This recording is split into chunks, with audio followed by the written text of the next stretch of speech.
The first thing on the list of the 7 things I wish I knew before moving to Atlanta is that the cost of living varies from suburb to suburb. For example, the cost of living in Alpharetta is much higher than the cost of living in, say, Dallas, Georgia. These two suburbs are very different, not only in how they feel, but also going to be the cost of living. And then in general, it's also going to be very different within the city limits of Atlanta. If you live in a neighborhood of Atlanta like Buckhead or Midtown, your cost of living is going to be very different. Not necessarily higher or lower, but what you're going to be paying for is different. And so if your decision about whether or not to move here to Atlanta happens to be because of the cost of living here, then you really need to make sure that you're picking the right suburb, because you want to make sure that that cost of living is obviously lower. Or maybe it's a quality of life thing. Maybe you want to live in a city like Alpharetta or Johns Creek so that you have that higher quality of life. Certainly a great option would be those two cities, but you have to keep in mind we have about 100 suburbs around Atlanta, and the cost of living in all of these is very different.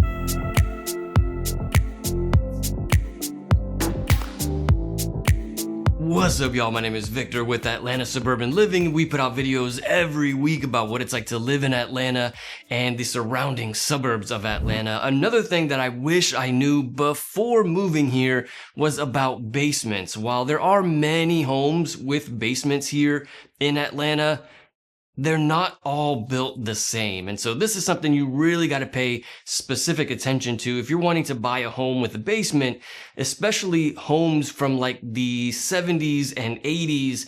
Very often those homes had very different building codes than we have today. And when it comes to building a basement, which is obviously below ground, you really need to build that kind of living space differently than you build a space that's above ground. And so very often in that kind of 70s and 80s time frame, they didn't really build basements as well as they should have. Now, there are many people who have basements from that time period, and they've done a lot of remodeling to those basements to make them better. But a common issue that we see with those homes and those aged basements is water coming into the basement from the ground. This is like groundwater, or when it rains and then the ground becomes saturated with water. Sometimes we see those basements from that time period having water come into the basement from the ground. And so this is a common thing that we see here in Georgia, and there are many companies all around the state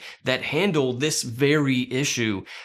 Engineering Solutions of Georgia is one of them. AquaGuard is another very common one, and they handle these kinds of water intrusion problems in basements. And so the most common remedy, or the most common solution for these kinds of water intrusion issues in a basement, is a sump pump. And so they put this pump in the ground in the basement, and it pumps the water out before it gets into the home. And this is the best solution. And so we have many homes with these basements that have this sump pump now to fix the problem. And this is great. It's great when we see a home that actually has the sump pump to prevent water from getting into the home. But you got to make sure that you are really diving deep into these basements to make sure that you're not getting a basement with one of these water problems. Number 3 on the list of the 7 things that I wish I knew before moving here was that the city and the suburbs of Atlanta are very spread out. Far more than what I was used to when I moved here from Florida. If you're thinking about moving here to Georgia, feel free to call, text, or email me anytime. Even if you just have a question about what it's like to live here, I'm a local real estate agent here in Georgia, and I'd be happy to help with any questions that you have about making the move. But the way that the area, the neighborhoods, and the commercial areas are all spread out here in Metro Atlanta was really surprising for me and my family when we moved here about 30 years ago. But even for people today, I noticed that it is very surprising, even for many people coming here from other states. And so it's like you're living in a neighborhood and you're driving maybe 5 to 10 minutes to a grocery store. And for some people, this is kind of surprising. If you live in a more rural part of town, you may even be looking at a 15-minute drive to a grocery store, to a Walmart, or to a Target. And so this kind of can be surprising. Or another one would be like when I take my kids to baseball practice or my daughter to gymnastics. That's like a 30-minute drive just to get to baseball practice or just to get to gymnastics. 30 minutes just for those things is really surprising for many people. And so that's something that I certainly wish I had realized was going to be the case. And so maybe where you're from, that's like a 5 or 10 minute drive to get to the kids' extracurricular activity. Here in Georgia, it could be much longer.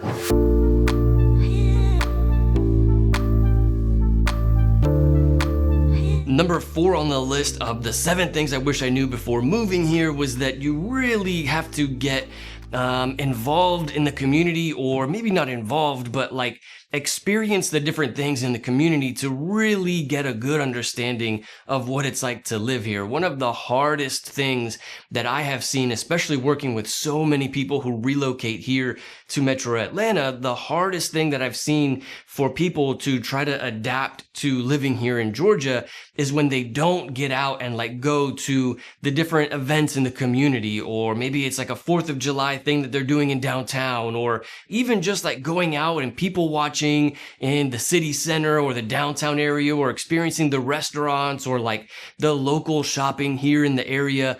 All of these things will help you adapt to living in a new place. And if you don't do these things, I have seen that it makes it very difficult to move to a new area. If you don't get out and like meet people or go to the different events, this is the best way to really get a good feel or really fit into the area, especially when you're moving to a new state. That can certainly be very difficult, and this is the best way to get acclimated to your new home. Number 5 on the list of the 7 things I wish I knew before moving here is that the Southern hospitality here in Georgia really is still something that you see on a day-to-day basis. Where I'm from in Florida, that was not really a thing. People were not like super nice and saying hello or yes ma'am, yes sir, thank you, holding the door for you. Like that wasn't really a thing in Florida where I grew up. And so to still see that here in Georgia is certainly one of the best parts about living here. People are so friendly here, even just strangers, or like driving through the neighborhood. You see people walking in the neighborhood and everybody's waving to each other. Hey, even though I don't know that person, it's the normal thing to like wave to them and say hi. And so this is something that makes living in Georgia so unique and so special. People are very warm and friendly here. Of course, it's like not everybody. I'm not saying everybody's trying to like say hi to you and like be super friendly with you. But it is more common here in Georgia than I have noticed in other states. And so that kind of friendliness really makes living here so great. And so that kind of like warm friendliness is really one of the best parts about living in Georgia.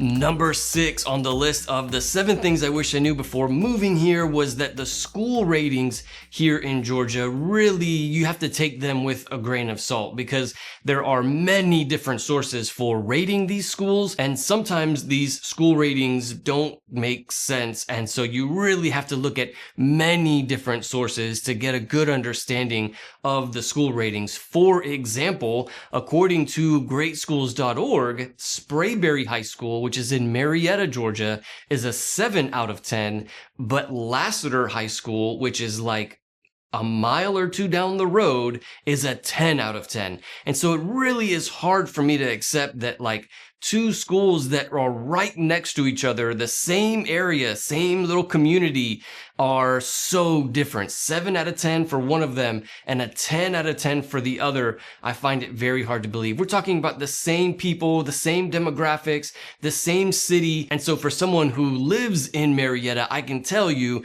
that these schools are far more similar than the ratings on greatschools.org would indicate.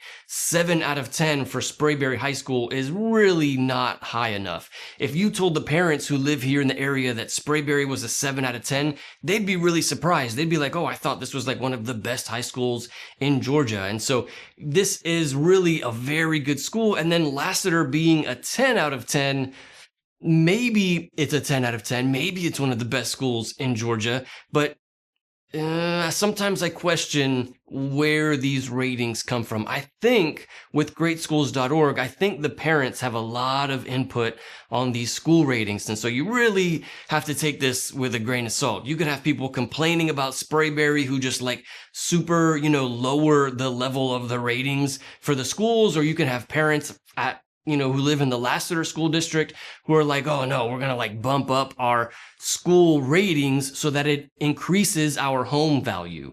You have that direct correlation when you look at school ratings and home values. And so if the parents all get together and they're like, we're going to raise our home values by bumping up the school rating, they could potentially be doing that on greatschools.org. I'm not certain that the parents can affect the school ratings, but I think there is a way to do that. And then number 7 on the list of the things I wish I knew before moving here was that which suburbs were the best for families. There's about 100 suburbs around Atlanta, and so it can be hard to really know which suburbs were the best for families. So I've made an entire video outlining the top 5 suburbs for families. You can check it out right here. I'll see you in the next one.